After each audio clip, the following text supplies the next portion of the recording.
महाशिवरात्रि के उपलक्ष्य पर जिला ऊना का उपमंडल गगरेट भी शिवमय हो गया। द्रोण महादेव शिव मंदिर शिवबाड़ी में पवित्र शिवलिंग का जलाभिषेक करने के लिए शुक्रवार रात से ही शिव भक्तों की लंबी कतारें लगना शुरू हो गई थी और शनिवार दोपहर तक ये सिलसिला लगातार जारी था। औघड़नाथ के दर्शनों के लिए श्रद्धालु दूर दूर से पहुंचे थे। ऐसी मान्यता है कि इस शिवलिंग की स्थापना साक्षात भगवान शिव ने प्रकट होकर की थी और सच्चे मन से यहाँ मांगी गई मुराद कभी खाली नहीं जाती। महाभारत काल में यहाँ गुरु द्रोणाचार्य की नगरी थी और पांडवों ने यहाँ धनुर्विद्या सीखी थी।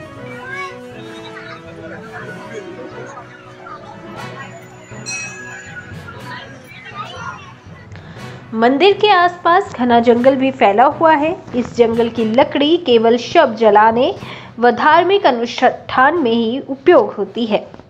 मंदिर प्रशासन ने भी यहाँ श्रद्धालुओं के लिए विशेष व्यवस्थाएं की है। यहाँ कानून व्यवस्था बनाए रखने के लिए पुलिस जवानों की तैनाती के साथ तहसीलदार रोहित कंवर खुद मोर्चा संभाले हुए थे और 2 नायब तहसीलदारों के साथ बड़े पैमाने पर राजस्व कर्मी भी तैनात किए गए हैं। शनिवार शाम तक यहाँ 30,000 श्रद्धालुओं के नतमस्तक होने का अनुमान है।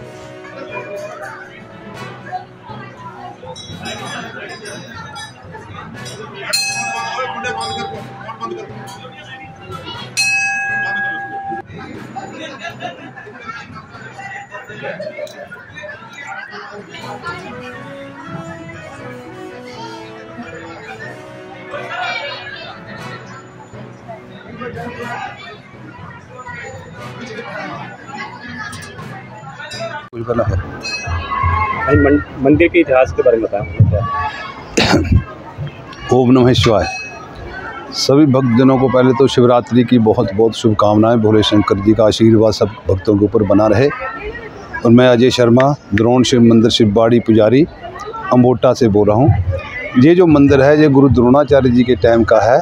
बहुत प्राचीन और ऐतिहासिक मंदिर है। ये जितना भी जंगल है ये गुरु द्रोणाचार्य की नगरी हुआ करती थी यहाँ पे। और गुरु द्रोणाचार्य जी योग साधना से कैलाश पर्वत पर शिव जी महाराज की पूजा पाठ करने जाते थे। तो उनकी लड़की थी जिसका नाम था जयाति, लड़के का नाम था अश्वत्थामा। तो वो पूछने लगे, पिताजी हर रोज़ आप स्नान वगैरह करके कहाँ जाते हैं, हम भी आपके साथ चलेंगे। तो गुरु द्रोणाचार्य जी ने कहा कि मैं तो कैलाश पर्वत पर शिव जी महाराज की पूजा पाठ करने जाता हूँ, आपको भी किसी ले चलेंगे। तो आप यहीं पर बैठकर घर पर बैठकर ओम नमः शिवाय का पाठ करो। तो बच्चों ने जब यहाँ पे ओम नमः शिवाय का पाठ किया तो भोले शंकर जहाँ बाल रूप में प्रकट हुए।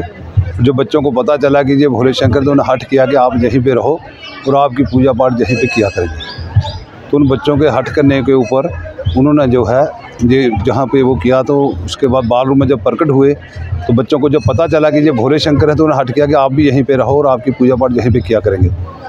तो उनके हट करने के ऊपर ये जो अंदर पिंडी है जिसके दर्शन कर रहे हैं आज लोग, जल चढ़ा रहे हैं, रुद्राभिषेक कर रहे हैं, ये उन्होंने अपने हाथों से इसकी स्थापना की है। और बच्चों को कहा कि मेरा इसमें वास रहेगा, जब भी तुम मुझे याद करोगी मैं यहीं से प्रकट हो जाऊँगा और इस दिन मैं ज़रूर आया करूँगा जिस दिन इस पिंडी की स्थापना हुई थी। वो दिन है बैसाखी के बाद एक शनिवार छोड़ के दूसरा शनिवार। तो अब भी साल में बैसाखी के दूसरे शनिवार जहाँ पर मेला भी लगता है और भोले शंकर जहाँ विराजमान होते हैं, ये जो उस टाइम की पिंडी स्थापना की हुई है। और ये जो छोटे छोटे मंदिर हैं, जो संत लोग जहाँ पे रहे, जिन्होंने तपस्या की, उनकी जब वो अपना पूरा शरीर छोड़ते हैं तो उसके बाद उनकी समाधियाँ बनाई जाती हैं। और इस मंदिर के चारों तरफ, जंगल के नीचे चारों तरफ शमशान घाट भी है। इसलिए इस मंदिर का और इतिहास इसलिए बढ़ जाता है कि जहाँ शमशान घाट हो वहाँ भोले शंकर का मंदिर हो तो वहाँ का और महत्व बढ़ जाता है। और भोले शंकर जी जहाँ विराजमान रहते हैं सभी की जो मनोकामना है वो पूर्ण करते हैं। यहाँ का जो जंगल है उसकी क्या विशेषता है? ये मंदिर की जो जितनी गुरु द्रोणाचार्य की नगरी हुआ करती थी उस नगरी में ही ये जंगल की जो वो है वो हुआ है प्रकट। तो इसकी जो लकड़ी है ये शमशान घाट में ही काम आती है, जहाँ पे मंदिर पे, धूने पे या लंगर में, भंडारे में, हवन में जहाँ पे काम आती है और कोई ले जा नहीं सकता। अगर कोई ले जाए तो उसका कोई ना कोई नुकसान हो जाता है।